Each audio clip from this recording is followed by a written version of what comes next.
What are we doing here? And where are we gonna go? It's like we just woke up one morning, and then it's welcome to the show.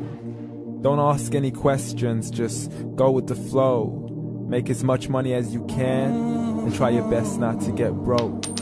Copy everything you see on the TV, from the hairstyles to the clothes, and don't think too often, just do exactly as you're told. And if you ever get confused, then just turn towards the alcohol. You'll still hear your thoughts, then just turn up the radio as you learn to live a lifestyle of drugs, sex, and rock and roll. But in all honesty, I just need to know, is there more to the cycle than growing and getting old? Living and dying just to leave behind a happy home and a whole lot of property that somebody else is going to own.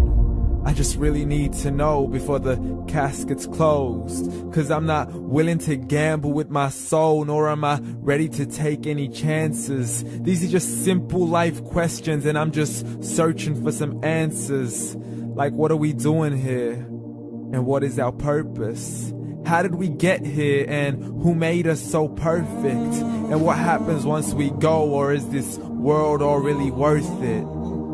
Questions we don't answer because apparently we don't really have to. There's no purpose to this life and our existence is merely natural. Then in that case, please let me ask you, did you create yourself, or was it somebody else who had fashioned you? 'Cause you're a being that's impeccable, faultless and unparalleled. You're a product of supreme intelligence, and I'm merely being rational. For there isn't a camera on this earth that can come close to the human eye, nor a computer that can compete alongside the human mind. And if the whole world was to come together, we wouldn't be able to create a single fly. So many signs, yet we still deny. As science tries to justify that all this could come from none, when it's a simple sum. 0 plus 0 plus 0 cannot possibly ever give you 1. So from where did all this order come? For everything has its origins, a maker, a creator of its own. I mean, the only reason you're watching this video is because somebody had to press upload. So we can believe in the Big Bang, but I'd rather believe in He who caused it to explode.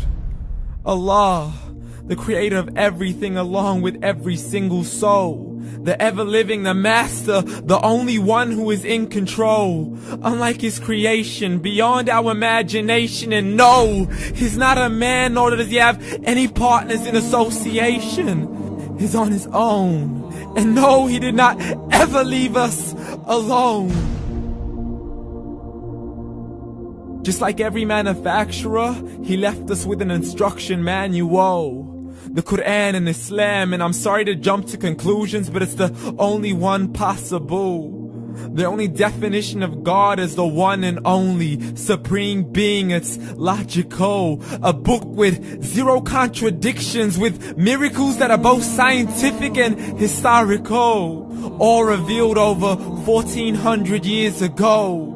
Like the detailed description of the human embryo. The descriptions of the human embryo in the Quran cannot be based on scientific knowledge in the 7th century. To the mountains as pegs holding firm the earth below, and the 2 seas that don't mix in a complete separate flow. To the planets in orbit, alternating night and day as they stay in flow. The expansion of the universe and the creation of everything from H2O.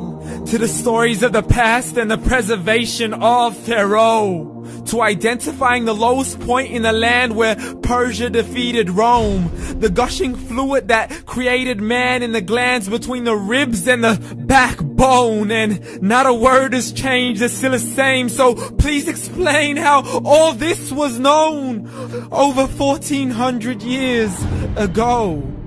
To a man who couldn't read or write, as he would recite whatever the angels spoke. And if you still don't believe, please try to come up with something that's even close. But you can't, so we took God as a mockery and his messengers as a joke. Muhammad could not read or write. How's somebody who can't read or write gonna start a religion? Dismissed his scriptures as legends and tales of the ancient folk, as we live life according to our whims, desires, and hopes. saying this life is the only home we will ever know. We will live then die then simply turn to bones. YOLO! Correction, after the grass dies, the rain arrives and it regrows, and Allah promises to do the same thing to your very soul and bring you back from your very fingertips to your toes, as the all-seeing supreme being watches us so close, and we are surely being tested in our wealth, our health, and our self, and everything that we've been blessed with. So believe, for we will surely be resurrected and be brought back to our Lord and account for every single deed, as He hands us our books and orders us to read. From the bad to the good and everything in between. You yourself are sufficient for your own accountability, so don't be mad at me. You are the one who thought He wouldn't come back to me. I gave you a whole life long to search after me, but you were busy in all that which was temporary. So read, and glad tidings to all those who believed. And if you disbelieve, read. And don't let that day be the first day you find out what your life really means. Read.